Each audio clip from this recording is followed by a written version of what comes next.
I'm not gonna lie, guys. This is a rough one to look at. It's a rough one to talk about. It's a rough one to analyze. What you just saw was a real live funeral on an NFL field. Who were the pallbearers? Well, Nathaniel Hackett, Zach Wilson, Robert Saleh to a degree, Alan Lazard, the collective offensive line, Joe Douglas. They have put the Jets in a coffin. They are lowering them into the dirt. And this is probably, if we're being honest, the end, for all intents and purposes, of the Jets' 2023 postseason chase. And it happened in front of everybody. And I'm not even screaming and yelling as much as I was after the Chargers game. That one got me more angry. This one just left me stunned. It left me empty inside. It left me confused as to what the hell I am watching. So, however you may be joining in, YouTube, Facebook, wherever it may be, thank you so much for tuning into the Jet Press podcast. You can always find us on Apple Podcasts, Google Podcasts, Spotify, Overcast, wherever it may be you get your podcasts. We're on all those sites, and YouTube and TikTok. Both are at the Jet Press. Make sure you also give a 5-star review on Apple Podcasts. That is big for pumping us up those review charts. So if you like this, make sure you like the video. Make sure you subscribe. Make sure you hit that review. Let's get right into this because I am Mike Luciano. Justin Fried will be joining us in just a little bit once he does a little bit of housekeeping over at thejetpress.com. This one, let's get to some comments in chat first because we are grieving. We are mourning the loss. We are gathered here today, not as Prince said, to get through this thing called life, but to talk about the Jets. As Kenneth Wexner says in chat, time for changes. I mean, if this doesn't cause some change somewhere beyond just not playing CJ Uzama and playing Ruckert more, something more structural, if this doesn't do it, nothing's going to do it. Brian Sternbeck in chat, the Jets have played 3 teams under 500 in their last 3 games, and they barely won 1. That is correct. Michael Scoto, referring to the pallbearers comment, you forgot Uzama. That's right. I did forget CJ Uzama in that comment, but that was as embarrassing a performance as you're going to see from an NFL tight end. Chase Sanders in chat. This isn't on Zach. Well, I don't know if I agree with that necessarily. Part of it's on Zach. There's no way it can't not be on Zach, especially the way the game ended. Some of it has to be on Zach. I think less of it is on him than the Chargers one was, but he's not getting out free either. Everybody's getting the slings and arrows today. And then we got another one from Stanley Mann on YouTube. Raiders wanted it more than the Jets. Saleh and Hackett are a disgrace. Breece Hall and Garrett Wilson are the only guys playing well. We are garbage. Well, here's what I'll agree with you, Stanley Mann. Hackett is any other team with any other quarterback. Hackett is not his key card and work tomorrow with any other team, but it's the Jets. So here we are. Robert Saleh. Look, I know there were penalties. I know there was some weird clock management at the end of the game, but for a defensive head coach, this has to be just eating him up inside, especially after you thought you were going to get Aaron Rodgers. You're supposed to have Aaron Rodgers playing right now because in the last, since the Kansas City game, which they played pretty well, they've given up 21, 14, 10, 27 to the Chargers, but really one of them was a punt return. One of them they start on the 2-yard line. So functionally 13 and 16 points. And in those games, they've lost 2 of them to the Chargers and the Raiders, both of whom the Jets should have absolutely clobbered. This is just so disheartening. I mean, I'm disheartened as a fan, as a member of the media watching this game. I'm disheartened. I can't imagine what guys like Sauce Gardner, who locked down Devontae Adams for most of the night. What a game. Jordan Whitehead, I know what a weird play with the whole Josh Jacobs thing, but he comes up with a pick. Great game for him. Quinnen Williams was just blowing up that defensive line, the offensive line of the Raiders. He was unbelievable today. This defense, it might be the best in the league. It's certainly top 5. I don't know if it's number 1, but there's at least an argument, and yet they got to go watch this dreck, this pap, this baby food, this vomit in football form. I don't know how somebody hasn't snapped and beat somebody up in the locker room. I'm not advocating for it, but I mean, gee whiz, wouldn't surprise me. Tommy Spikers in chat. Why would we expect anything else? This is who we are. Well, I thought we were a 4-3 team with some playoff chances. That's what I thought. And then it just completely peters out like this. Chase Sanders in the chat. Think we should have tried trading for Jacoby Brissett at the deadline. I mean, I don't know if Brissett was available, but Josh Dobbs certainly was. Tons of guys were. And yet here we are with Zach Wilson. Eddie Panicia. I hope I pronounced that right. Panicia, 11 quarters without a touchdown. That's correct. And 36 drives in a row without even getting to the end zone. There are teams that score 4 or 5 touchdowns regularly in a game. We can't get one in 2-3 games. And yet we're going to do the same thing again against the Bills next week. Jonathan Gaucher. Zach was the leading rusher, and it wasn't close. I mean, Wilson used his legs.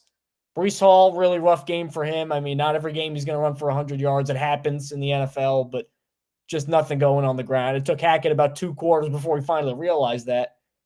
Neo Malingo in chat. Zach threw an interception, but he can't be blamed for this loss. There were just too many key penalties.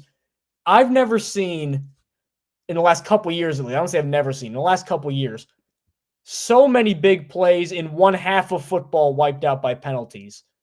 I mean, that was unreal. Every single time it looked like they were getting momentum. I haven't tallied them up yet. Had to be about 50, 60 yards that they lost in just penalties. Garrett Wilson had a big reverse run. Breece Hall had a big run. Obviously, the touchdown that got nullified for CJ Uzomah, who I know firing a coach is a bigger structural move. There's no reason Uzomah should ever see the field again for the Jets. Or maybe in the NFL, there's no reason. What does he do? Tell me what he does. One thing he does. It's not blocking. It's not catching. It's not getting penalties. He's got to do something out there. Unless it's the Jets where you could do nothing like Randall Cobb or Uzomah and still get on the field. Ron Plasky. Hackett is atrocious. Worst play caller ever. I'm going to alienate some people in the chat.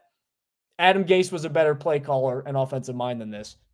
Adam Gase, early in games, was really good at scripting things out. If he kind of figured you out before the game, the offense actually looked okay. Now, he had nothing to work with, and then when he got kind of knocked off center, when he had to adapt in the middle of the game, he couldn't do anything. That was Adam Gase's problem. Hackett can't even do that. This guy just gives you nothing. He's worse than his dad, Paul Hackett. Richard Tinsley. We got Wilson and Hall, literally nobody else on offense. Lazard is doing his usual impression of the invisible man. Last 2 weeks have been brutal for Lazard, man, because I thought he was actually playing okay the first 5-6 weeks, and then he just turned his brain off and lost his mind. I don't know what happened. He was not this bad in Green Bay. Even though he's had his struggles, he was not this bad in Green Bay. Chase Sanders again in chat. The first half show when Zach has time, he can ball, but it's like there's a switch that flips after each half with the playbook. Like, it's the way that they use Zach in this game. I get that it's easy to just say, throw the ball more when the runs aren't working or run the ball more when the throws aren't working. But just when it seemed like they were getting momentum, that's when Nathaniel Hackett decided to completely abandon ship. It truly, in terms of a game plan and planning point, just completely baffles the mind as we welcome in Justin Fried, who I'm sure is as thrilled about the result of this game as I am. I effectively declared this season dead with Buffalo and Miami coming up, one of which is on the road in Buffalo. It seems like the Jets are kind of running out of steam here, and it's terrible because they wasted an amazing defensive performance yet again. I mean, we always hear the definition of insanity, same thing over and over again, different results and all that. The Jets are doing that. Then what are we? What assholes are we? We come here and we say the same thing every time. The defense is great. Robert Saleh put together a great unit. Zach Wilson stinks. The play calling sucks. They should bench players X, Y, and Z. Just swap that out. And then hopefully the next game they'll win. That's been every show for the last God knows how many weeks in a row. It has. And unfortunately, like you said, Mike, even if they make the changes now, it might be too late. And I feel like we're seeing exactly what we saw last season, where they over-evaluate their roster, they over-evaluate their success, or they overvalue their success, and then they make changes too late. That's what we're seeing now. If they eventually bench guys like CJ Uzomah, or I don't even want to say Dalvin Cook. He honestly looked fine in this game. I'd give Izzy Abanikanda some snaps over Michael Carter at this point. Even if they eventually make these changes, is it going to matter? They're 4-5 now. They had a 25% chance of making the playoffs if they lost this game. And I think it's even lower than that because the Steelers won, the Browns won, the Texans won.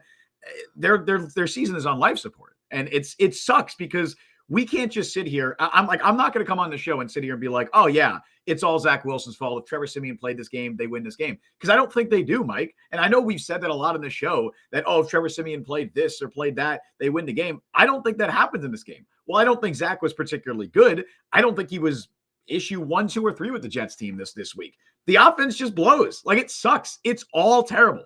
Every part of it sucks. Even, honestly, the offensive line was all right. They were okay today against Max Crosby. They limited him, which, by the way, I'll throw this out there right now. I haven't made a sports bet in weeks. I bet $100, Mike. I bet $100 on Max Crosby getting a sack this week with the thought that, hey, if Max Crosby doesn't get a sack, that must mean the Jets won. Well, fuck me, Mike, because Max Crosby didn't get a sack and the Jets still lost because I underestimated the Jet Press podcast. Justin's broke now. He's going to be eating multivitamin gummies for dinner.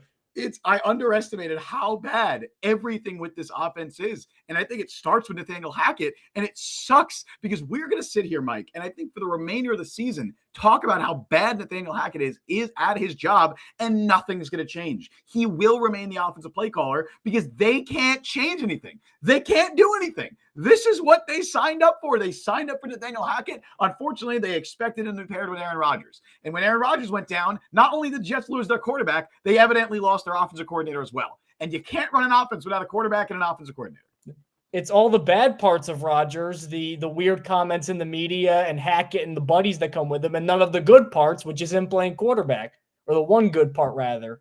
Which one do you want to go into first, more specifically? Zach, Hackett? Because, again, I really don't even want to touch on the defense too much because, again, 16 points. Aiden O'Connell really did not – I mean, he made a couple throws, more than I thought he would, but he really didn't have a ton. He had a couple, but it's a rookie in his third game. What makes me mad is how good the Jets defense is, Mike. Yeah. It makes me mad. This is the best Jets defense I've seen in my life. It's better than 2009. It's better than 2010. The personnel the Jets have there right now is better than those teams that carried Mark Sanchez to back-to-back AFC championship games. Sorry, no offense to Mark Sanchez. That wasn't meant to be a stray, all right? He actually played very well in the playoffs. But still, this defense is amazing. It's insane. And every week we have the same conversation. And I don't even know what to do. I know my job is to analyze this shit, but what am I supposed to say? You guys know, everybody here knows what we saw. We see the same shit every week. The offense blows, the defense plays lights out, and they either win or lose based on a couple lucky bounces. That is the Jets season. There were a couple of fumbles maybe the Jets could have recovered, but even still, the Jets defense had 2 takeaways. They gave the offense plenty of opportunities to win it, and for one reason or another, they couldn't get it done. Penalties, drops, an untimely interception, a fumble that Zach Wilson thankfully recovered, but that one could have gone the other way as well because he still has 0 pocket presence. I don't know what I'm supposed to do. What am I supposed to say? It was easier. Can we rewind to week 5 or week 6 when I'm screaming to bench Randall Cobb because they benched Randall Cobb and it didn't change shit because they got nothing else at receiver. But unfortunately, they signed up for this, Mike. They went into the trade deadline, looked at their roster and said, we're okay with what we got. We're content. We think we can turn it around with the pieces that we have. Well, they can't. I don't know if it's the roster. I don't know if it's the coaching staff. It's probably both, but they can't. I don't think the Jets have the personnel on offense to turn this thing around, which means we have, 7 more games of this? And it's going to be the same. It's going to be the same story every week. It doesn't matter if they're playing the Eagles. It doesn't matter if they're playing the Giants. It's the same story every week. The defense will dominate. It'll keep them in the game, and they will win based on if a couple of lucky bounces go their way. That's how it's going to happen. We're going to sit through weeks and weeks of terrible offensive football because that's what we have. And I've seen nothing that tells me that anything is changing. Robert Saleh, I thought we moved the ball well today. Please stop with these things. It's just the definition of insanity. Oh my God, man. All right. We were supposed to be done with this. Well, we'll touch on the defense. We'll touch on the defense first. Stop me if you hear an objectionable statement. So that way we don't just keep agreeing on each other. Sure. Quentin Williams, maybe his best game of the year, just completely wrecked it. Yes.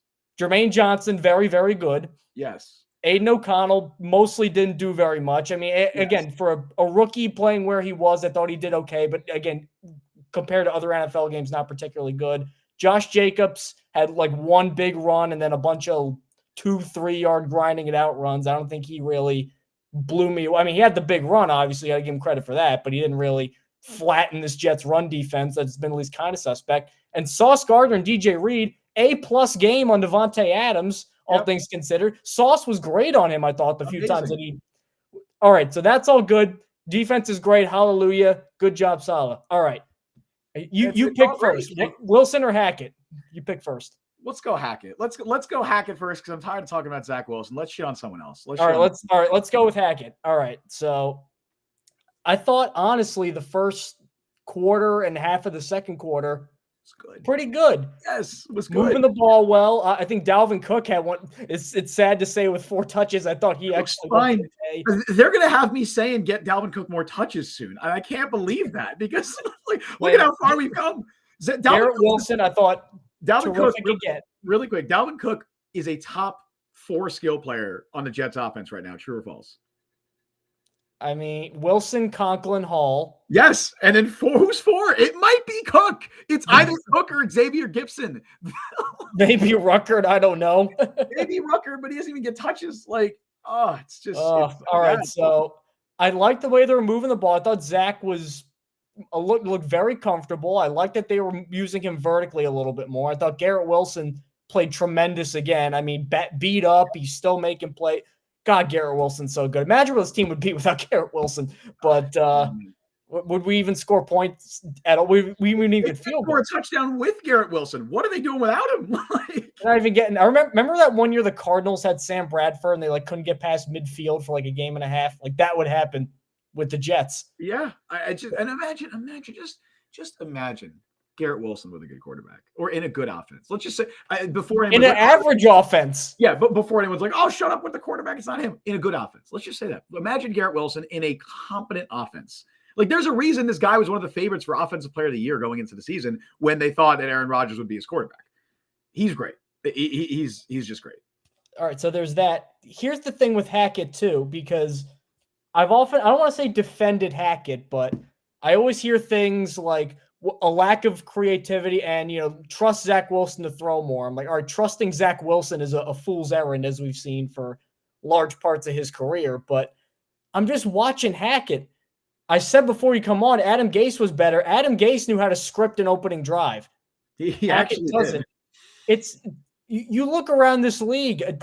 This has been said before. Look at what other Shanahan guys are doing. Miami, San Francisco, Minnesota with backup quarterbacks. It's vertical. It's fast-paced. It's fun. The quarterbacks are on the move. This guy doesn't things that you think that aren't even offensive innovations anymore because they've been in the game for so long. He doesn't even do that. He doesn't roll the quarterback out. He doesn't use motion. He doesn't throw the ball vertically. These are things that aren't they're hallmarks of my scheme, my brilliant scheme. These are just basic stuff you got to do to have an offense work, and he doesn't do it. And this is the confusing thing. Why doesn't he? It's not that he can't, that he's not cognitively capable of that, because I'm sure everybody's yelling in his freaking ear about stuff to do, and coaches pass notes around, stuff like that. So earlier on, I'm like, all right, he's clearly giving Zach Wilson the Fisher-Price kitty baby's first offense. I'm like, okay. And he just doesn't want to open up because of that. Now I don't know what it is. Does he think is he against it on principle? He doesn't even attempt these things. It's it's one thing to know if you're going to run in a run situation and pass in a pass situation, which that's very easy for him too. But even when he's passing, I mean, how many different variations of pass plays does he have? 7 or 8? There are teams in this league that have 100. I only see the same 7 or 8 concepts, and they don't work, and he keeps doing them. You'd think, why wouldn't Hackett just himself think, all right, let me spend an extra hour in the building and come up with 2 extra plays or something like that? It seems like he's not even doing that. I don't know what it is. It's clearly not because they don't want to teach the offense just because it's too complex or something like that. Just try something. One thing. Oh yeah, the wide receiver pass that he threw with Garrett Wilson, who hurt his throwing arm, and then he doesn't. That's the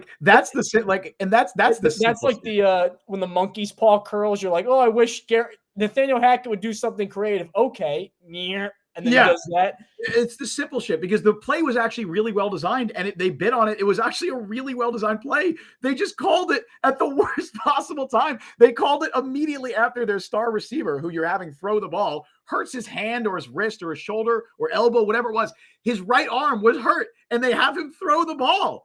Like, which they haven't done all year. Why then? Why then?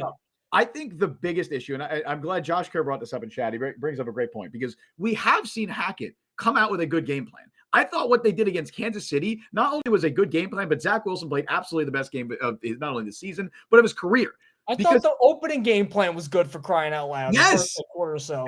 It was of this game, and then they just curled up into a hole. I think overall, it comes down to, I think it's just ultimately a mindset problem with this team. And we saw it going into the game. Honestly, legitimately, before the game started, Robert Saleh had a quote. Apparently, he told Tony Dungy this because Tony Dungy said this on air. He said that Saleh told him before the game that it'd be first to 20 would win the game. Well, Saleh was wrong. Nobody scored 20, which honestly, I saw that coming.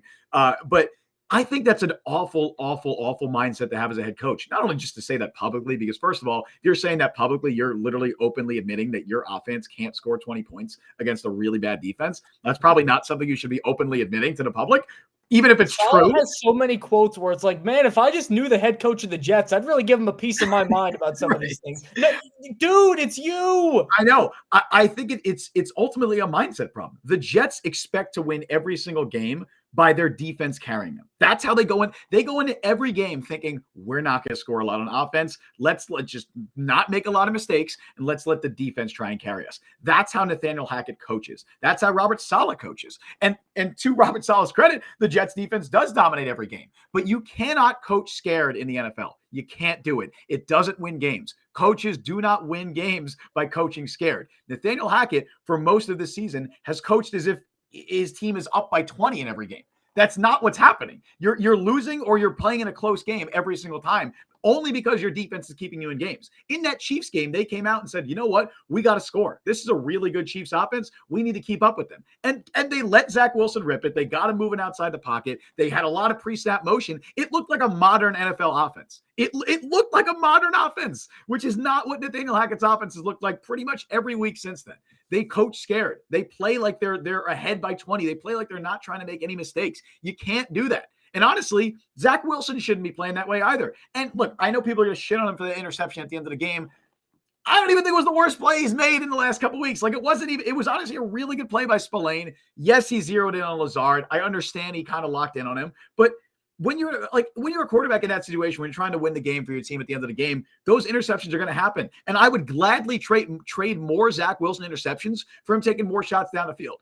Now, the pocket presence, that's a major issue. That's 100% on Zach. And I don't think that has anything to do with coaching. And I don't know if you can even fix that at this point. His pocket presence is 0. We saw him fumble again in this game. And it's insane to me, again, not to point this out because it's just tiresome at this point. But me saying on Twitter that Zach Wilson maybe shouldn't fumble every time he gets touched is somehow a controversial take. I don't know how that's a controversial take. That somehow it's like, oh, did you see Becton get beat? I'm like, yeah, Becton got beat, but maybe the quarterback could just not fumble. Wild concept. But I don't think you could fix that if you're Nathaniel Hackett. But maybe you could just not coach like you're scared. You can not coach like you're trying not to turn the ball over every play. And I think the Jets offense, while they would undoubtedly turn the ball over more, would also get more results. And maybe they'd score a touchdown. Like the Jets haven't had an offensive touchdown drive longer than one play since week 4. It's going to be week 11 next week. We're going into week 11. They've had 4 touchdowns since then. One of them has been defensive. 3 offensive touchdowns since week 4. And one, the Eagles let them score. And one, the Eagles let him score from 3 yards out or whatever with Breece Hall. This offense stinks. Like, and it sucks that we're just saying that every single week. Just like, and it's not. We can't say they don't stink. It's the only option we got. It's true, and it's not as simple as just like opening up the playbook. I really think it's a mindset. I really think it's a mindset. And honestly, for as much as I love Robert Saleh, and for all the people that will criticize Saleh, which he does deserve some criticism, Saleh was 3rd in the league in Coach of the Year odds going into the week.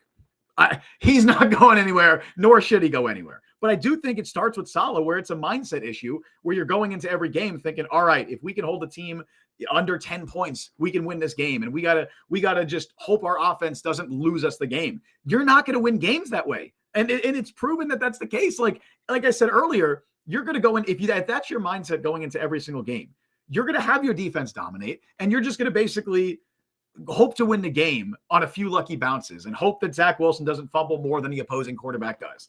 Like that's really what you're hoping for. And you're not going to win games doing that. You want to get to some comments in chat because sure. We appreciate all your guys' comments. It's a vent session for all of us because it sucks. Like I didn't want to be watching this, Mike. I thought we'd be sitting here in week 10 watching Aaron Rodgers throw to Garrett Wilson. Wilson would be on pace for like 1,300 yards. I didn't want to see Zach Wilson out here again. I didn't want to see this. It's same time that the collapse is happening as last year. Same way, same issues, complete repeat. Oh, right, so let's get through. You see that? I just really quick, Brian, and this hurts, man. Did it pop up? Where is it? Here it is. Tommy DeVito has more touchdown passes the last 2 weeks than Zach Wilson has in his last 5. That's a true fact. That's a football fact. I've said it before on Twitter, and I still believe it. Tommy DeVito is the only current starting quarterback that I believe that Zach Wilson is better than. But you're just looking at the state of that Giants offense and what they're working with. It's even worse than the Jets. So just seeing that Tommy DeVito has more touchdown passes. Both teams in New York had each had one season of not a bottom 10 offense for like 10 years. You saw the stat? You saw the stat that it was before this game, but only 4 teams in the last 5 seasons have had 8 or fewer touchdowns through their first 8 games. Those teams are the 2019 Jets, the 2020 Jets, the 2023 Jets, and the 2023 Giants. This city, man. So let's get to the comments. Tony Stark, way back. I can't smile through this. Greg the Leg is the MVP so far. He was great. He's awesome. Greg's awesome. Alan Jerkins, this season is sucking my will to live. I mean, yep. It's sucking my enthusiasm out of it, but my will to live. That sounds morbid, but okay. What the Jets will do to you, man. That's what the Jets will do to you. Glenn Rajote, he's a dink and dunk coordinator. Not even that, because some dink and dunk coordinators score touchdowns, not Hackett. You can say Kyle Shanahan's a dink and dunk coordinator. A lot of that shit's yards after the catch, and it works. Like you can have a successful offense where you're not only throwing it downfield, you're not taking a ton of deep shots, but they don't. Jonathan Gaucher, Rodgers made hacks Curry like TB May McDaniels. Our theory before, we really don't even think Rodgers thinks Hackett's a good, but Rodgers is looking at these plays. By the way, did you see that one time when he called the run on 3rd and 1, he got pissed? Yep. He knows that this isn't good schematic football. He just didn't like Mike McCarthy, and Nathaniel Hackett let him do whatever he wanted in Green Bay. That's why Rodgers likes him, I think.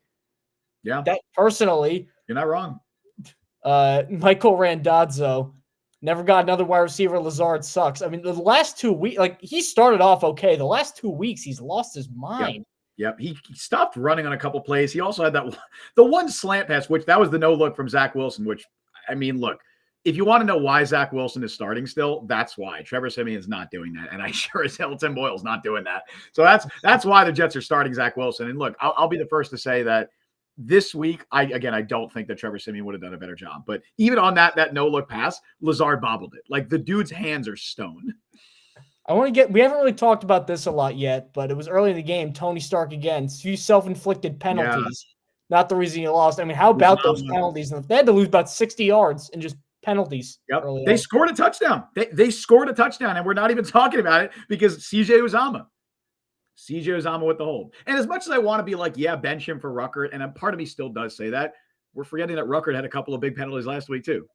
Like, it's just everybody. It's everybody. And when it's everybody, who do you even blame? It's easy to just be like the coach. But again, I always say this, that there's no correlation between teams that get a lot of penalty yards and bad coaching. It's kind of just shit just happens sometimes. Although, again, I do think the Jets defense is more adept to getting those roughing the passer penalties and those unnecessary roughing penalties, but has nothing to do with the offense. Our unofficial statistician, Brian, in chat, since the 16-game era began, the Jets have had a top 10 scoring offense 6 times. God, that's embarrassing. They've had a bottom 5 scoring offense 12 times, including 6 in the last decade. And here we are again. A team acquired Aaron Rodgers to play quarterback in the offseason and are worse on offense than they were last year. It truly boggles the mind how 6 in the last decade. You know how that's so hard to do. To not be bottom 5, let alone below average. You almost have to try. That's so hard to do. Oh my God, man. And then obviously a sweet Blackberry in chat, 87, can't stand him, Uzomah. Like, he's going to be our new, I want to say he's going to be our new Randall Cobb, where we just keep saying bench him. would Jeremy Ruckert have done anything different in this game? I don't know, because again, and like I do want to give Ruckert more snaps over Uzama, but Ruckert had a couple of killer penalties last week too. So who knows, man? Who knows? Like, it's everybody. And then you had the Michael Carter shot block, which that was questionable, but still a killer penalty. Like, it's all bad. It's all just bad. And I don't even know what you do. I don't know what you do. I don't know what you can say at this point. It's at the point, though, where, you touched on it earlier. Is it too late to make these changes? Even if they do make wholesale changes, they're fighting a major uphill battle at this point. Honestly, like, their best chance of the playoffs is winning the division, because at least they kind of control their destiny a lot there. They play 2 more games against the Dolphins. They play another game against the Bills. They absolutely could climb somehow back into this division race. They're 2 games back of the Dolphins. If you win both games against Miami, you're right there. Not that I have any faith in that happening.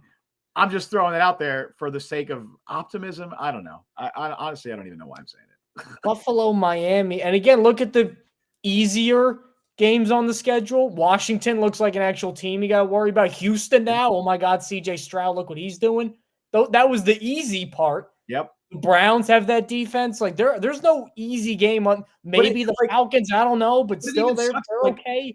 It's to the point where I look at every single Jets game the exact same way. If the Jets are playing the Eagles next week, I'd be like, yeah, they got a decent shot at winning and they got a decent shot at losing.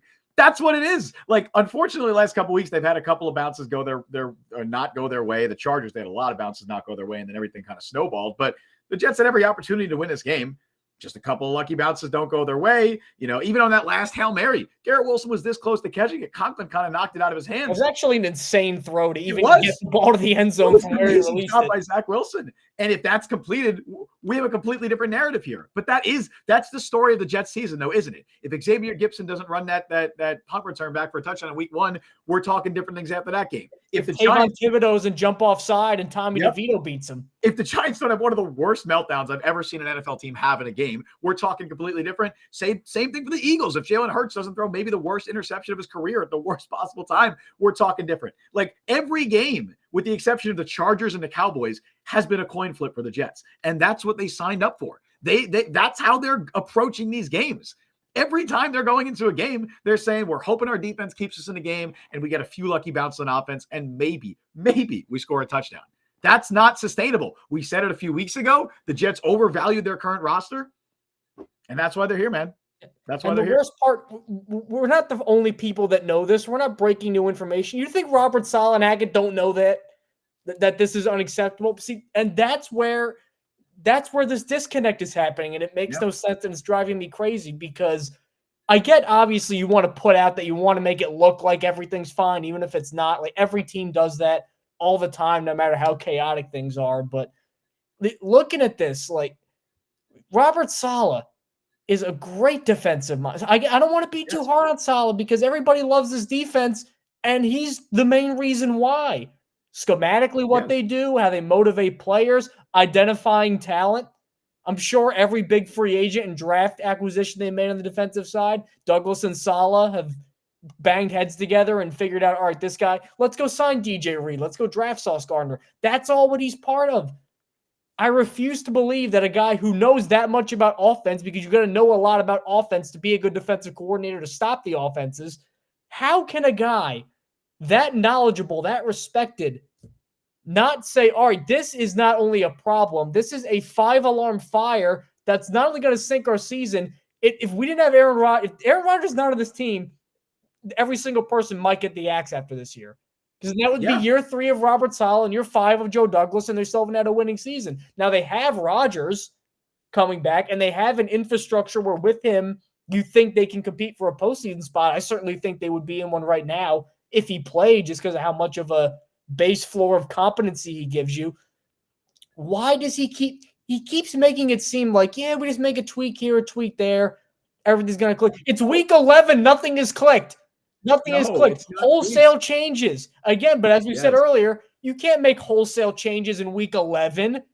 When are they going to be fully implemented? By week 13, 14? Season's over by then. And the worst part about it, wholesale changes sounds like a big word. I mean, the things we were asking for, we weren't asking to cut the new team and sign a whole replacement group of scabs or something like that. We're saying consider a quarterback change for probably the worst starting quarterback in the league and get the ball into your hands of your playmakers more. and maybe philosophically change some things up in the 31st ranked offense that the only one that's worse is the Giants. Maybe change something philosophically. They sound big. Those are three things you can easily do. Teams do it all the time, and they end up better off for it, and they end up going on deep postseason runs. Why have they not considered it, or at least implemented it? I'm sure they considered it. What's the hesitation? What are you scared of? It's the definition of insanity. That's what it is. And you got a comment here from Jesse Cardenas in chat, who I believe is a Raiders fan. Shout out to any Raiders fans listening. Congrats on the win. I'm sure you're loving it. Again, look, Antonio you guys Pierce won fair and square, man. They did, and shout out Antonio Pierce. Good for them. But this is the mindset other teams, fan bases have. He said, I'm just excited we were able to put up 16 in your guys' defense. Imagine that being the mindset of opposing teams' fan bases, and we're still talking about losing 2 in a row and having no faith in making the playoffs. Like, teams are excited when they put up 16 points against this defense.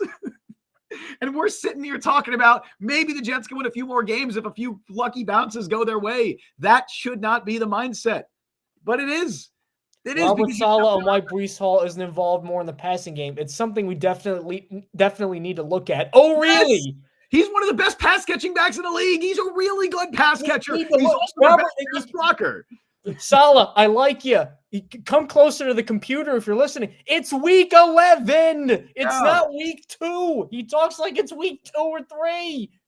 Gee whiz. The lack of urgency on this guy is that's the. I'm a Saleh fan. The lack of urgency he has, Hackett has. I get you don't want to make it seem like everybody's running around with their hair on fire. That's not good either. That'll probably cause some internal strife. At this point, maybe set some people's hair on fire. Maybe some guys will thrive in the chaos. Maybe they'll overcome something, for crying out loud. ESPN's updated playoff odds give the Jets a 3% chance of making the playoffs. The 3 too many. It's the 0.3 maybe. 3? No. And I honestly, legitimately, I know look, let's talk about Zach Wilson a little bit now, because we haven't really gotten fully into Zach Wilson, because I think he was all right. I think he was fine. I think he was genuinely okay. I know he had the interception at the end of the game. Whatever. You're asking a backup quarterback to try and win you the game. You couldn't score a touchdown before that. You shouldn't even be in that position in the first place. Whatever. And pretty much from the middle of the second quarter to the end of the third quarter, nothing happened. Yeah, he didn't really like that big malaise that you can't just ignore. I don't think he was particularly great, although I think he had his moments. I think there were much bigger issues in this game. I thought he was much worse in the Chargers game, and much more to blame for their loss in the Chargers game, and much more to blame for their offensive ineptitude in that game than he was in this game. He was fine, and legitimately, I'm fine rolling with him moving forward. I am. I understand why they want to do it, and if this is what this. I think I boiled it down here, Mike. This is what bothers me the most, because their explanation, and this was reported by Dan Rossini earlier yesterday, technically, because it's 12:08, whatever, today. It was reported by Dan Rossini that they're sticking with Zach Wilson because they believe he has the highest upside of any of the quarterbacks on the roster, which is 100% true. Absolutely correct. Zach Wilson has a higher upside than Trevor Siemian, and breaking news, he has a higher upside than Tim Boyle. Shocker, I know. But if that's their rationale, if they're saying we're going to stick with a quarterback that has a higher upside, why is your offense playing scared? If you want a quarterback that's just going to dink and dunk and play scared football, why isn't Trevor Siemian starting? Because Siemian will get the ball out. Zach Wilson will probably tell you Siemian gets the ball out quicker. He will, and he's more accurate than Zach Wilson too. Zach's ball placement today was very inconsistent. He had a couple of really nice throws. I thought he had a really nice deep ball to Garrett Wilson that Wilson had a shot at catching, and he didn't bring it in. It was a tough play with safety coverage over the top. You can't make every great catch. It happens. You can't make every great catch, but I think his ball placement was solid at points, but it was pretty inconsistent overall. Trevor Siemian's ball placement will be better, but you're not starting Zach Wilson because you want the consistency. You're not starting Zach Wilson because you want the consistent nice reads and the perfect ball placement, or even just competent ball placement. You're starting him because he brings a higher upside to your offense, because he has better arm talent than Trevor Siemian. He can make plays with his legs, which finally he did a little bit tonight. But that's why you're starting him. So if you're sticking with Zach Wilson because you're saying he has the highest upside, why are you playing with the low upside offense you're playing with? Why is that your game plan every single week, except for the Chiefs game? It's dumb. We don't want him to turn the ball over and hurt the defense. If this defense is this Death Star that completely destroys great quarterbacks, Mahomes, Allen, Herbert, Jalen Hurts. If they could do that, why not be riskier? So what if he throws a pick? Apparently they're so good, you can't just stop him or force another turnover or get the ball right back. That would make me more aggressive if I had a great defense, because I know that I have more margin for error as an offense. This is going to sound like such a stupid comment, but turnovers are overrated for quarterbacks. And I mean that by saying that a lot of the best quarterbacks tend to turn the ball over a lot. It happens. Patrick Mahomes turns it over a lot. Josh Allen turns it over a lot, but they make up for it because they can also make the big plays. And they turn the ball over a lot because they're taking chances. That's one of the biggest criticisms against Justin Herbert, for example, is that he's not aggressive enough. He doesn't know how good he is sometimes. I want Justin Herbert, as just an NFL fan, to take more chances. That would probably lead to more turnovers, but it would also lead to him to maximizing his talent. The Jets need to do that with Zach Wilson. They need to do that with this offense because they're starting Zach Wilson because they believe he has the highest upside.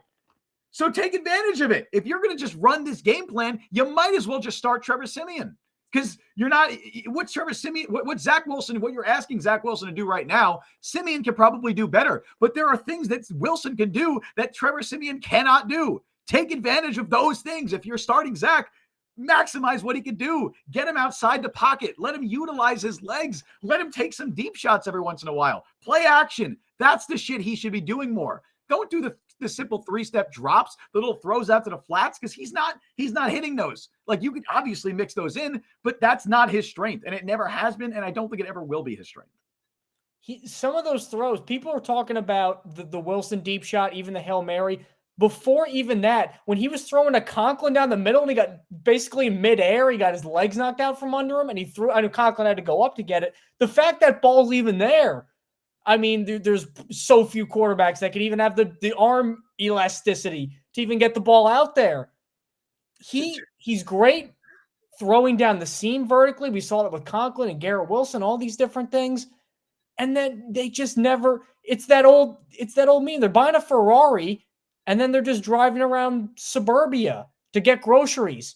You don't get a Ferrari for that. You get a Lincoln Navigator. That's an expensive car. You get a Ford Aerostar, a beat-up minivan for that. I just don't get it. Oh, here's a great stat for you, Justin. Yeah. What do you got? I hate to bring up a Darren Rovell tweet, but this is an interesting stat. Ooh, okay. Interesting stat still. This is the 34th combined night game for the Jets or Giants since 2018. Guess how many they've won? 34 combined? 34th for the Jets and the Giants. 5. 4. I thought 5 was underselling it. 4. Oh. The Jets and the Giants combined in night games since 2018 are 4-30. Dude, like, how does that happen? How? States football, dude. Oh my God. I got another stat for you. This is courtesy of Brian in chat. Said, check out Samini's most recent tweets. I checked it out. Zach Wilson, interception came under pressure. Wilson has now thrown 2 passing touchdowns to 10 interceptions when under pressure in his career. Oh my God. That is the second worst touchdown interception ratio by a QB under pressure since ESPN began tracking that stat back in 2009. You know who, or I guess number 3 is? Mark Sanchez. Number 1 is Brock Osweiler. Mark Sanchez actually, if he just said drop back 3 steps, get the ball out quick, like he had an arm and he got the ball. And he had an offensive line. Mark Sanchez's problem was he was not a good athlete, so when things weren't good, he just tried to force too many things. Like, it's almost the opposite with Wilson. Like, he's a bizarro quarterback. The things that are hard, he's incredibly good at. The things that should be very easy, he can't do. Exactly. Hackett thinks he's making things easier by running this basic offense. He's not.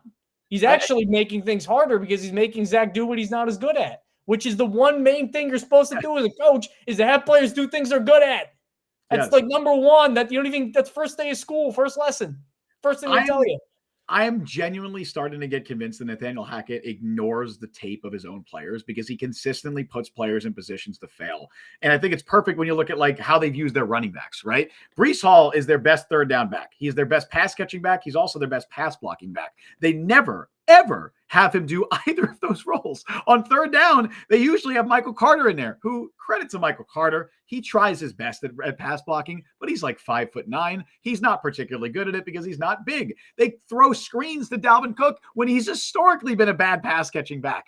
It just, They consistently use guys in positions where I don't understand it. Has he watched their film?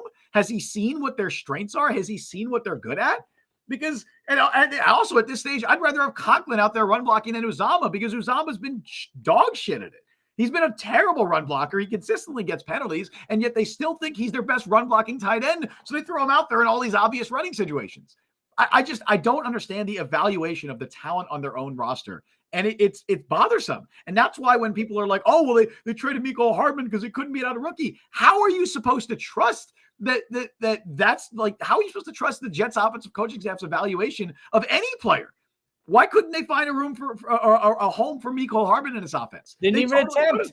It's not that they played him and he sucked and go, all right, it didn't gel. Never tried. Never tried once. It's just, it's awful, man. It's awful. First of all, by the way, shout out everybody in chat. I think this is probably the most active chat we've had. This is the most active. Oh, certainly. In terms of viewers, we will happily bark like seals in pain for you guys because this is because of this atrocity. This is a community venting session. We appreciate everybody who's tuned in and appreciate everyone who consistently tunes in. You guys are awesome, and you make this Jets season bearable, at least a little bit. I think I figured it out. Why Hackett's like this. More so than I can remember watching football. I think I've said this before. Coaches are confusing familiarity with skill. They're confusing how well they know guys, how much guys know them. Like, they're prioritizing that more than sometimes actual talent and ability to play. I think my theory, and this is giving overwhelming benefit of the doubt to Hackett and this offensive coaching staff, is what they're thinking is like Uzama Ruckert. Uzama knows the offense better than Ruckert. However that may be. I don't know if they're doing BuzzFeed pop quizzes, whatever the hell they're doing to quantify that. That same BS test that said CJ Stroud was stupid and now he's dominating. Maybe they're all taking that and it says Uzama's better than Ruckert. I think some of the, because also it's a lot of veteran guys. He always leans on a lot of the older guys over some of the younger guys. Like, I think he thinks, well, that my offense, because I'm Nathaniel Hackett and very smart and a genius and daddy's special boy because the only reason I'm in the league because my dad's a freaking coach because I'm a useless dope otherwise. My offense is so complex that you got to be really smart to understand it. Aaron Rodgers gets it. Oh, Xavier Gibson, all that. Oh, no, they're they're Philistines. They don't understand the brilliance of Nathaniel Hackett. So you have to be thinking, if that's your mindset, you're like, oh, well, they know what to do. Eventually good things will happen. No, we're past eventually good things will happen. Season's half over.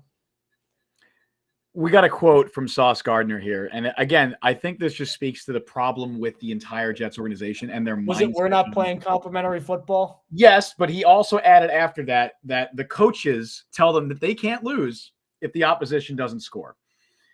Technically true. Logically true. But again, it speaks to the problem with the mindset of the organization. That's how the defense feels. They feel that if we hold the opposition to 0 points, that's the only way we can win this game. That's our margin for error. We have no margin for error. We have to hold the defense, the opposing offense, to 0 points, because that's Robert Saleh's mindset going into every game. We heard it before the game, him basically saying that it's a race to see who gets to 20 points first. You're admitting that your offense fucking sucks. You're admitting that, and you're saying that we can't do anything on offense and we have to win on defense. Try, man. Just try to do what you did in Kansas City, because you looked like a really good offense against a very good defense that game. Go into games on offense with the offensive strategy of, hey, we're going to try and score points. Honestly, they should go into every game thinking they have a league average defense. That's how they should play. They shouldn't play like we have a top 3 defense in the NFL. They should play every game like they have a league average defense, because maybe they'd be more pressed to try and score on offense. I don't know, man. It worked against Kansas City. Saleh's been coaching like a guy who has depression lately. It doesn't matter. Often doesn't matter. Like, you would think, I guess he's saying, well, the offense is so bad it doesn't matter. We'll just we'll let Hackett do whatever he does, and maybe we'll get some points and maybe we won't. I don't know. That seems like how he's operating. When, I'm never going to be anywhere close to an NFL head coach. And I would make a million more bad decisions than Robert Saleh would. But if I were in that position, wouldn't part of you think, well, if our offense doesn't matter and obviously like nothing's working, wouldn't you just think, all right, you know what? We've scored 10 points a game. F it. Try this. F it. Try that. You'd think that you'd actually be more experimental, because Nothing's working, do whatever you want. Instead, he's like, nothing's working, just be boring. That's fine. Like, it's backwards logic. I want to get to a couple more comments in chat as we kind of round out this late night stream. Thank you so much for commenting on YouTube, Facebook, wherever it may be. It's almost 12:30 here on the East Coast. And you guys are still popping off. Greatly appreciated as always. Greatly appreciated. Barney Miller. Wasn't that a TV show, Barney Miller? I think Abe Vigoda was in it. Barney Miller. Sorry if you've heard that reference 1,000 times. Sure. You probably have. Aaron Rodgers is a problem. He's the one who dragged all these washed up friends here. I mean, we said earlier, you get the bad parts of Rodgers, which are all these acolytes and sycophants that have to play big roles. That's why we're mad. They're not going to fire Hackett. They're not going to fire Hackett. They're not going to think about it. And then you don't get the good part, which is Aaron Rodgers being a Hall of Fame quarterback. Patrick Cahill back in chat. The offense always looks lackadaisical and disinterested.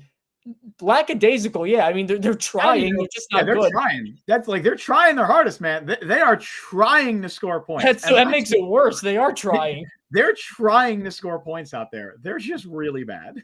But Barney Miller again, with this D and last year's offense were 7-2. I mean, now if they had scored 23 points, that old stat, 23 points is league average. If they had 23 points in every game going back to the beginning of last year, counting this one, 21-5. They're 11-15. Or 11-14. I miss Mike LaFleur. What was our first topic on show number 1? Be careful about firing Mike LaFleur. And then they immediately fired him. And you know what? When Stafford's been healthy, Rams look okay. They do look okay. And obviously he's not calling plays. And I'm not even sitting here. Neither of us ever said that Mike LaFleur was a top 10 offensive coordinator. But he sure as hell is better than what this shit is. He's a lot. I understand before it was a chat. It's like, oh, well, they kept LaFleur. They probably don't get Rodgers. Yeah, I know. I'm aware. But guess who's quarterbacking for the Jets right now? It's not Aaron Rodgers. If we had Mike LaFleur and, I don't know, freaking Derek Carr, we probably got, 2-3 extra wins? And that's saying a lot because Derek Carr stinks, bro. Derek Carr is the 18th best quarterback in the league right now? So I don't know. He might even be worse than that. As someone whose hands up wanted Derek Carr in the Jets this offseason when I was not sure about Aaron Rodgers. Before we knew Rodgers was even a thing. Before we knew that Rodgers was a genuine possibility. It was like, hey, I'm cool with Derek Carr. I think they can win some games with him. And I do still believe that. He still blows. Like, he's not good, Derek Carr. And I'm down on him after what I've seen from him this season. But you're right. They probably have a couple extra games with him if he's their quarterback. Another one from Barney. Garrett's the only legit weapon. Last year we had Davis, Braxton, Moore, and even I mean, if we're pining for Braxton Berrios as a weapon. I don't know about Mims. I don't know about Mims. Mims is Davis and Moore. I mean, Elijah Moore's not exactly thriving in Cleveland, but I mean, Corey Davis is missed. I said it in March that Corey Davis was the second best wide receiver on the Jets roster. I said he was better than Alan Lazard. Everyone fucking shit all over me, man. Yeah, that they want those comments back now. Johnny Blaze with something I definitely agree with. Sal needs to be a coach and set the standard rather than be a cheerleader. Yeah, that may sound a little harsh, but again, the relentless positivity can wear on. I think that's what made him snap last year was the relentless positivity. Yes. I think it's Garrett Wilson. We're going back to the same thing again. Garrett Wilson after the game today, he said, "I don't know what you want me to say, man. I'm tired of this, man. The players are done. Like, they're done. They're losing the offense. They're losing guys like Garrett Wilson. They're losing guys like Breece Hall. Sauce Gardner's getting discouraged. Like, shit needs to change. It needs to change. And it's beyond the tweaks and it's beyond we're close. And if we could just put it all together. No, you're way off. You're not even close to competent on offense right now. You haven't scored a touchdown drive of longer than one play in 7 weeks. That's not normal. That's not we're close. That's not, just a few tweaks. You're so far off from being even close to competent, man. Like, they need wholesale changes need to be made. They do. Right. Brandon R. AVT is the team MVP. They haven't recovered from his absence. I mean, actually, honestly, I will give him this. For most of the night against Max Crosby with that patchwork line, did all right. I got to say, did all right. I thought Xavier Newman played well. Obviously, I'll watch back and see, see what the pressure numbers look like and everything. But I thought he held up pretty well at right guard, which that's nice, I guess. I mean, and he was playing hurt too. He got banged up and came back in. I mean, he did. And Max Mitchell did his part. I thought they did actually have.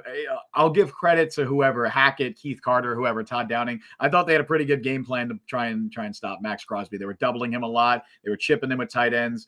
I thought they did a pretty good job with that. So give credit to the offensive coaching staff. They did that against Joey Bosa last week. Who knows what happened? And then Barney again. I just pinned it accidentally. Now let's get it back up. LaFleur with Wentz now. Wonder how that's going to go. I got news for you. Mike LaFleur and Carson Wentz on this Jets team would be significantly 5 times better offensively. Be a lot better than this. But considerably.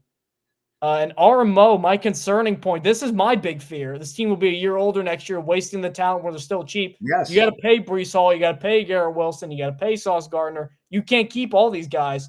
Right. Jermaine, Huff, Will McDonald. You can't keep all 3 of those guys forever. It can't just be – this was the narrative last year. The narrative was, the defense is so great. Just wait till next year when we get a quarterback. It's the same narrative again this year. Well, they did get a quarterback. I know, and that's not me blaming him for Aaron Rodgers getting hurt, but it's like you can't just keep pushing back the window. Eventually the window closes. Like DJ Reed's not going to get any older or not going to get any younger. And soon that bargain of a contract you got him on, it's not going to be a bargain anymore because you're going to have to extend him. You already extended Quinn Williams. You're going to have to pay guys like Garrett Wilson and Breece Hall. They're already going to have to pay Bryce Huff this offseason. And I sure as hell hope they do. Look at CJ Mosley. Who knows how much longer he's going to be at this level or even on the still on the roster. You can't retire after this year. Who knows? You can't keep. Well, he's having. He would go out on top because he's having a great year this year. But you can't keep the band together forever. You can't. And eventually, this great defense, it's not going to be as great as it is now. So yeah, you are wasting it, and it sucks that they just said, "Well, season's over" when Aaron Rodgers went down, because it seems like that's what they did, or at least they said our offense is what it is when Aaron Rodgers went down. That's what they did. They had every opportunity to make changes. They had every opportunity to make moves at the trade deadline. They passed. They said, "This is our offense. We're confident that we're close and that we're a few tweaks away from actually getting to where we want to be." And they still can't score a touchdown, Mike. They still can't score a touchdown. They're not close. Score a touchdown, hold a lead. We're not saying score 30 points a game. We're not even saying score 20. We're saying score a singular touchdown. They're not. See, Barney and chat saying maybe they're low-key tanking. He meant tanking here. They're not. The defense is too good to tank. That's what's like. If you want to lose games, you're not going to lose that many. Like, they will win games this season. The Jets will win at least 3 more games this year. I'll put money on that they win 3 more games this season. You put money on Max Crosby getting a sack, so I don't know. That record's going to go. Dude, my bets are so bad. You have no idea. I haven't won a sports bet in so long. Maybe I just and you put that on Max Crosby? That's the thing. I had to make it. Call the number, man. Jeez. I lost 3 bets in a row by 1 yard, and I was like, "That's it. I'm never making another sports bet again." And then I was like, "All right, man. This week, Max Crosby's got to get a sack." Right? I went on a long hiatus because I remember I went to Saratoga and I did one of those exactas where you got to get all 3 horses in a row. Yeah. And the one I needed to win. The one I needed to come in second came in second. The one I needed to come in third came in fourth. And then there was a long review, and they almost gave it to him, but no. And I would have won a bunch. I'm like, all right. I give up. This is why I'm back into it a little bit, but I mean that was heartbreaking. This is why I don't gamble, man. But yeah, dude, the defense is too good. The defense is too good to tank. They're gonna win a couple of games. They're gonna steal ones. They absolutely could 100% beat the Dolphins. They could beat the Bills. They can. We've seen them beat the Eagles and the Bills with pretty much the exact same formula. It just comes down to a coin flip, and if the offense gets fewer turnovers than the defense gets takeaways, that's pretty much what it comes down to. That's a good formula. Oh, if luck happens, then we can win. That's what it is. That's what their formula of success was early in the season. They looked at their roster and said, "We are okay with this being our formula for success." So that's what it is. That's what they're stuck with now. It's week 11. It's too late to make changes to the roster. This is who they're stuck with. Because I genuinely, again, I want to sit here. And I know we can still preview the upcoming game, whatever, Mike. I want to sit here and be like, here's how you fix the offense. Here's what they can do. I don't think they have the pieces. They don't. I don't think they have the guys on this roster on offense to be competent. I don't care what changes they make. As much as I want to see Israel Abanikanda get snaps from Michael Carter, do I think that's going to win the game for the Jets? Probably not. Their O-line is banged up to high hell, and they still held their own. I don't think Trevor Siemian does anything more than what Zach Wilson did in this game today. And your receiver room sucks. Al Lazard is bad, but who are you replacing him with? Jason Brownlee? You have undrafted rookies behind him. It's all bad. And then we know they're not getting rid of Hackett. So how do you change it? You don't. They signed up for this. This is what they have. Don't trip and Chad, who's been an active Raider fan. They're not beating the Fins or the Bills. Don't lie to yourself. What podcast have you been listening to? Has this been an optimistic podcast They beat the fucking Eagles, dude. Like I don't know what this team is. It makes no sense. They can beat any team and can lose to any team. They play up or down to every competition because their defense is dominant enough to literally dominate any game and hold any team to below 20 points. It just comes down to maybe their offense gets a couple of lucky breaks that week. That's what it comes down to. That's what every Jets game comes down to. Brian and Chad, if the Jets somehow finish with a worse record than last year, we're going to have some serious conversations about Joe Douglas. Yeah, sure. I mean, it sucks. The thing, though, because, like, again, the Rodgers move was good. It looks bad because of the injury, but you can't predict that. You can plan for him getting hurt. That's one thing with the backup quarterback. You can't predict that. So, like, I don't know if that's his fault. Of course, he had the 2022 draft, but again, this is year 5. Yeah. 2019 was his first year, but he didn't have an offseason that year. So it's like year 5, year 4 of offseason work. Yeah, he's in 4 off seasons, 20, 21, 22, and 23. No winning seasons even, for crying out loud. I mean, it's a fair like the Joe Douglas again, offensive line specialist, I guess. It's late. Specialist. Specialist. What am I even? It's 12:30, man. I don't blame you. The Jets have the best specialist teams in the league, but I don't even know if they miss Justin Hardy. I'll tell you that they miss Hardy because Eccles is not it as a gunner. He's had some. Even the punt gunners aren't. Even the gunners are bad. Like have been. The Douglas conversation's fair. Like it's really quick though. Johnny Blaze in chat, 150 without an interception was good by Zach. Well, this offense was. He had 8 fumbles in 5 games. And how many picks dropped, and how many times they even let him throw a ball that could have been picked that was remotely dangerous. I mean, the Joe Douglas. That's not good decision making. That is riding without the training wheels. We got to have a whole podcast on Joe Douglas one of these days because like it's a fair conversation. I think overall. Joe Douglas has done more good than bad for the Jets organization. Unfortunately, you need to produce results eventually. It's a results-driven league, and if you're not getting those results, I don't care if it's Aaron Rodgers getting hurt, whatever's causing it, you're going to catch heat for it, and that's deserved. And I also think that Douglas did a lot of things other than the Rodgers trade, which obviously, great move. Hard to criticize trading for a Hall of Fame quarterback.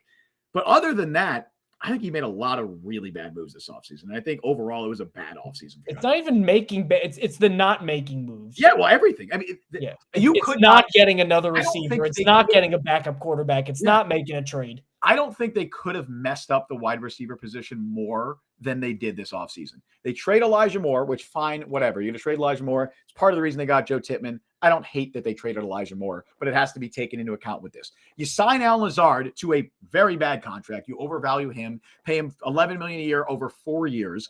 He's been awful. You sign Mecole Hardman, don't use him at all. He's been awful. You neglect the position entirely in the draft. Not only do you not use a top pick on him, on a wide receiver, you don't draft a single wide receiver.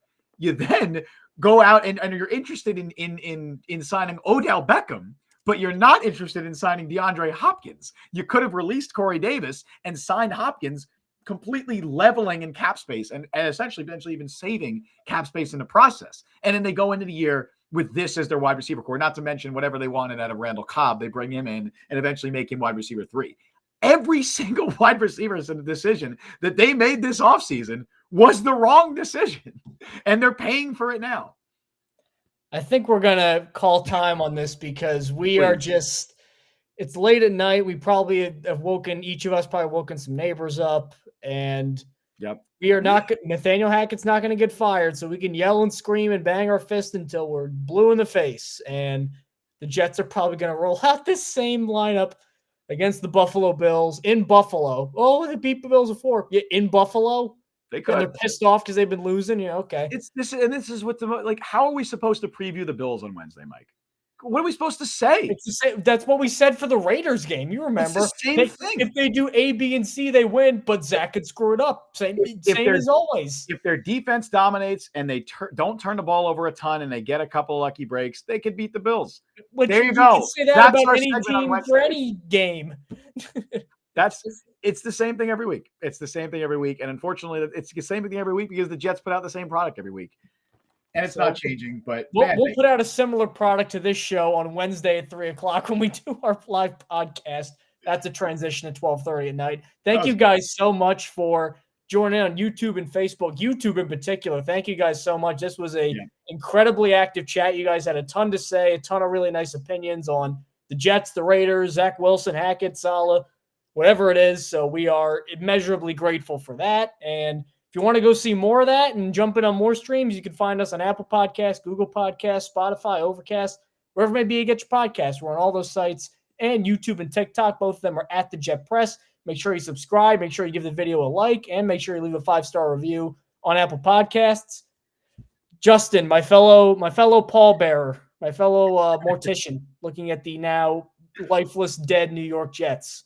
Any final words before we embalm and entomb this season? I know it's 12:30, but you know what I think I'm about to do? I think I'm going to go write a mock draft. I think it's mock draft time. I think it's officially mock draft season. Too good for mock draft time. I think it's mock draft. Yeah, the Jets are 13th in the AFC right now, man. They could get a good pick if they keep below them with the Patriots, right? Patriots and the Titans, right? Titans. Well, wait, yeah. And I guess because the Broncos too. Yeah, the Broncos are technically are they? Oh, because there's 16. I don't even know how many teams are in the AFC anymore. I thought there were 15. There's 16. It doesn't matter. I'm gonna do a mock draft. Probably keep an eye on that in the morning. I'll stay up and I'll write a mock draft. Why not? I'll be a masochist. But yeah, it's brutal. If you want to catch us do the exact same thing that we just did tonight, we'll be here. We'll be back on Wednesday before I do the whole sign up thing. Greatly appreciate all of your comments. Genuinely, seriously, from bottom of our hearts, cannot say how much we appreciate all of your comments, everybody who's tuning in. It sucks watching this team. It really does suck watching this team sometimes, but it sucks a little bit less when we have others to share our thoughts with and others to vent with. With that being said, thank you all for joining us on the show today. You can follow Mike on Twitter at Mike Luciano. You can follow me on Twitter at Justin T. Fried. Follow the Jet Press at the Jet Press. Download Jet Press Podcast wherever you get your podcasts. As Mike said, Google Podcast, Spotify, Apple Podcast, all that stuff. Overcast. Always shout out Overcast. Also, check us out on YouTube and TikTok. Subscribe, hit that notification bell. You guys know what to do. We stream live every Wednesday at 3 p.m. Eastern Time and live immediately following every Jets disaster of a football game. Thank you all for listening to Jet Press Podcast. I have been Justin Fried. That has been Mike Luciano. We'll see you guys next time. We will see you guys on Wednesday. Hopefully, we're in a better mood, but I wouldn't bet any money on that. You hear that, Justin? I heard you. Boy, was this a game.